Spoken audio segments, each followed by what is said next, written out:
Hi, my name's Angie Gaspar. I'm from London, England, and I've been a transformative mediator for about 6 years. I work in a healthcare context in London, 3 major hospitals providing a service for 11,500 staff, and I'm a board member for the Institute for the Study of Conflict Transformation. Why we're here today is to interview Judy Saul and Eric Cleven, who are the founders of Transformative Dialogue. So, Eric and Judy, how did you start TD and how did you develop it? I was running a community mediation center before the book The Promise of Mediation was written, which introduced the transformative theory. And once it came out, I was very intrigued by it and had the opportunity to learn about it from Joe Folger and Brooke Bush, and transitioned my mediators to transformative practice. At the same time, I was doing a lot of multi-party work, a lot of large group facilitation. And I didn't immediately, but as I kept working, I started to think about in what ways does the transformative framework affect the facilitation work that I'm doing.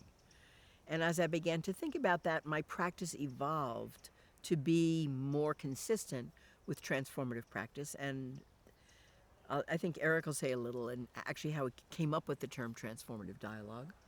Mm-hmm. Well, I was working in several NGOs and doing work more in a peace building setting and post-conflict settings. And I was seeing that a lot of the dialogue and peace building work that was being done was not as effective as I thought it could be. Often because people weren't engaging with the people who needed to be engaged with and not necessarily dealing with the issues that needed to be dealt with. There was a lot of seminars being held with people who already agreed or already held similar values, but not people who actually were not the things that were at the source of the division that we could see in a lot of divided societies. And then I went to a one-day workshop with Joe Folger where he explained the transformative approach. And he also explained that he was trying to put together a group of people with experience from ethno-political conflict in order to see whether the transformative framework could be used in that kind of setting. And I went up to him in the break and said, this is, I think, what's been missing from that kind of work, and I'm really excited about it, and I'd like to be a part of it.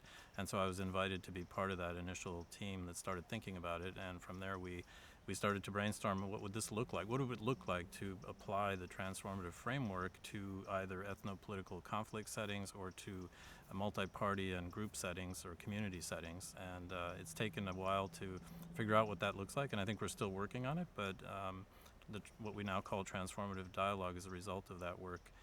Judy and I have been involved in, but also many other people who have been trying to apply it. So, what does it look like and what is it? Well, transformative dialogue is a process where a facilitator helps people in communities or organizations have conversations they need to have, often difficult conversations. And it's done in such a way that it's not directive. That is, that the facilitator is working with people to figure out who do they want to talk to, how do they want to have that conversation, and what needs to be discussed. So the facilitator is not bringing in a framework from outside, but is working with people to figure out what needs to be dealt with. And I would say that it's also unique in that we don't necessarily just work with large groups, and we don't just work with groups that involve different identity groups. Sometimes we work one-on-one with people or with small groups, with intra-ethnic groups. We recognize that also has value in helping prepare people to talk to people from the so-called other side. And so I think there's a number of ways that it's unique from other approaches and allows people to really help to shape the process and the content of and the way the conversation is held. Right. Most recently, we've been talking about co-creating processes. So, as facilitators, by asking these questions and meeting with people one-on-one and in small groups, we help them figure out what kind of process makes sense for them. And I think another thing that distinguishes transformative dialogue is that we see many valuable outcomes or results other than a specific agreement, other than peace or reconciliation, other than, everybody is satisfied and there's an agreement. Instead, we're looking for the interactional changes and the relationships that develop as people have honest conversations. So, what makes transformative dialogue unique? Why is it different from other processes? Yeah, because most often a facilitator says, okay, I'm your facilitator, here's what you should do. 1, 2, 3, 4, 5. And really directs the process. And we talk about sometimes guiding and offering people options, but we're not in control. We don't direct. Instead, we help people get a sense of what they think makes sense, what kind of process, what kinds of conversations they need to have, and then we support them in having them. I think the other thing I would add to that is that a lot of times when you look at definitions of dialogue, it's defined as a specific kind of communication where you are listening and seeking to understand the other. And that's great. There's nothing wrong with that. But I think in reality, what happens when people meet and talk about difficult issues and across really, divisions where there's a lot of polarization, is that people sometimes argue, sometimes they debate, sometimes they bargain, sometimes they are silent and break off, and then they come together, and then there is genuine listening and dialogue. But all these things are happening in the same process.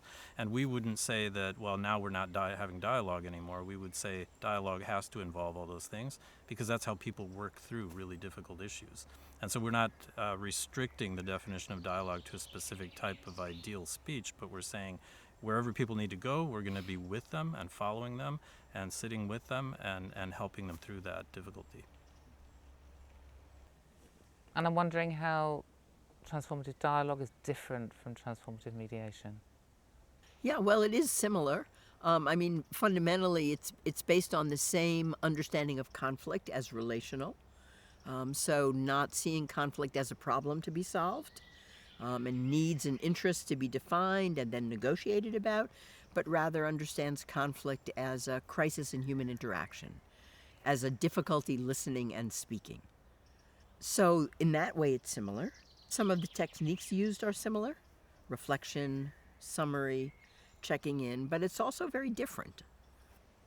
Well, I think, one of the obvious differences between mediation and dialogue is the number of participants. I mean, mediation is often with two people or a small group of people. Dialogue is inherently about groups. It could be various size groups, but 10, 20, 30, even 50 or 100 people sometimes. And that inherently involves a different way of working. I think people who come to dialogue or to mediation come to mediation because they're seeking help of a particular kind. We would say from a transformative perspective that people are weak and self-absorbed when they're in conflict, and therefore they seek the help of a mediator to help shift that conversation to one where they can be strong and responsive. In dialogue, that can be the case too. I think people can experience weakness and self-absorption, but in a community, it may be that people don't know the people directly that they're having a dialogue with. They are part of the same community or organization. They may know each other well or they may not. And if they don't, then they don't have a real strong emotional connection the way you would in a mediation, say a family or divorce mediation, for example. And so that means people have a different starting point. They do need help, but the kind of help they need is a little different. And mostly it might be about, how do I have a conversation with so many people and so many different perspectives in the room? And that's some of what we try to work with in transformative dialogue. When we train facilitators, we're really training them to be process people, process resource people who can help groups figure out how to have a constructive conversation that still they are in control of, and they're still controlling the content and the process. But they're getting help from someone who knows how 30 or 50 people can constructively talk together. Right. So they're co-designing as you go. They're co-designing, and as a facilitator, you're providing resources, especially process resources. So you might suggest a way of interacting that's other than just everybody sits in the room and one person talks at a time. Because that's, sometimes people get tired of that, or sometimes that's just not the most productive way to interact. So as facilitators, we have a lot of things we can suggest, but as transformative facilitators, we don't ever say, okay, now do this. We notice what's going on with the group, and we suggest one or more ways it could be different. So in that way, we're guiding, but we're not directive. We're always giving people choice. I mean, I think one way of thinking about this is that we're helping people make the best decisions they can given the situation they face and the other people that they're trying to solve this problem or deal with this situation with.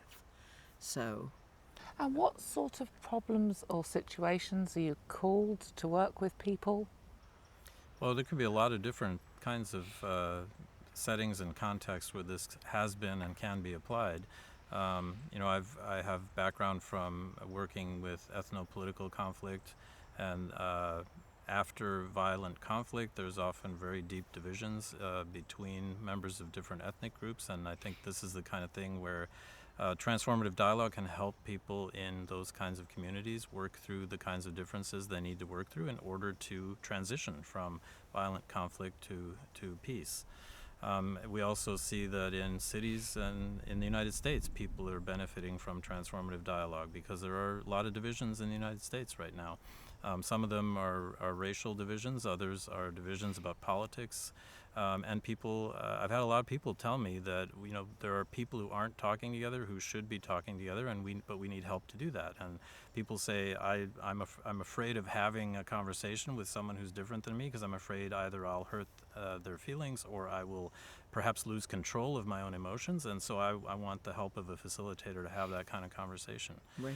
We've also seen people in organizational settings benefit from dialogue too, where you can have organizational mediation in an organizational setting, but sometimes there are large groups of people that need to talk together in an organization.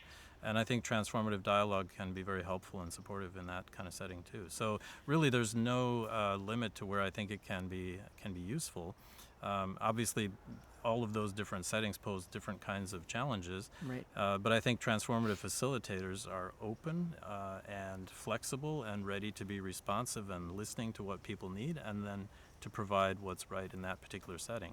And I think that differentiates it from people who have, a generic approach that this is always the approach. We're ready to listen to people and say, in some settings there may be a need for a very open process where there's very little structure because people just want to understand one another and get to know one another better. In other settings, people have a very specific task and they want to solve a problem or make a decision, and that involves very different kinds of processes. And I think we can provide either of those kinds of processes in a way that's responsive to what we're hearing people say they need. Yeah, and just a couple of other settings. I mean, Eric has covered a lot of them, but I've done some work with environmental situations, an incinerator siting, and people in neighborhoods very concerned about an incinerator being built near them, and so they want to be involved in the planning. And in the same way, I've worked with national forest, where they want input from the users of the forest to figure out what their plan should be for the future. So a dialogue can also be used for future planning. And there are a lot of tough conversations people need to have, and communities need to have. And we think transformative dialogue is really an excellent way to support people in having those difficult conversations. So, thinking into the future, what do you feel is the scope and the breadth and the development of transformative dialogue? How do you think it will be going? Well, one thing is we're very interested in promoting a kind of a network of people doing this. We're wanting more people to learn to train people in transformative dialogue, and we want more practitioners out there using it because we think it's an incredibly powerful tool. And at the same time, we want those people gathering information about the positive effects of transformative dialogue so that we can gather information that shows not just we think it's effective, but in fact create data, evaluation, outcomes that shows the power of this process. I hear that you've just been at a conference and done a 3-day training for a number of participants. How did that go? I think it went really well. We just completed a 3-day training with participants from a number of different countries and also from a number of different settings. People who were working in organizational settings, in hospitals and healthcare, with children and families, in communities. And I think we saw that the training can be relevant for people in all of those settings. we're also, hoping that the training, I think the training went well. I think we're hoping that people will then take that training and apply it in their settings. And we hope to build a network of people who are practitioners in all of these settings, and to help to develop resources for them to be able to do what they're doing better, but also to help document what the outcomes of this work is. We know that transformative dialogue is effective because we've been part of it, so we've sensed what that can do, but we also need to do a better job of documenting that and of showing that it has effects both for individuals who are involved in dialogue, but also the people in their wider communities. And I think it does have those effects, and I think that's one of the things I'm hoping to find other people who are interested in working on. So at the Institute for the Study of Conflict Transformation, I think we're really interested in building that network of both practitioners and scholars who can do the work of both conceptually developing this and then applying it in multiple different settings and expanding the number of people who are working this way. And we want to do some writing. So we want to put together hopefully an edited volume of kind of designing transformative dialogue, and maybe develop a larger book which probably would be Eric's work, but a larger book about dialogue and about its effectiveness. So we think that's important in terms of getting the word out. And would that be available from the Institute for the Study of Conflict Transformation, and what resources are available now? We have ideas about videos that people can watch that would help give an introduction. We've talked about developing a webinar, and I think also some information packets that would be available for people eventually on the Institute's website. And like Judy said, I think we're also working now on more writing because transformative dialogue has now been applied in different settings, and we do know something about how it works, and I think we're prepared to reflect on that and be able to offer that as a way for other people to also learn about it. Yeah, and either Eric and I or other colleagues would be very interested in doing more training in transformative dialogue for people who are interested. And involving new people in also offering the training, so we develop more capacity to be able to give the training to train facilitators.